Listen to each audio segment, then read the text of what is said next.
Blind item ayuda, aktor, gusto na daw makatuluyan ng kanyang nobya?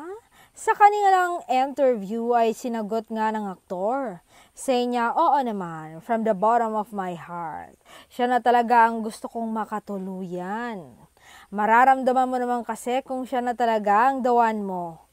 Mararamdaman mo yung, ay, hindi ko kayang mawala siya sa buhay ko. Yung iisipin mo pa lang ay tila tinutusok na yung buong pagkatao mo. Yung ganon.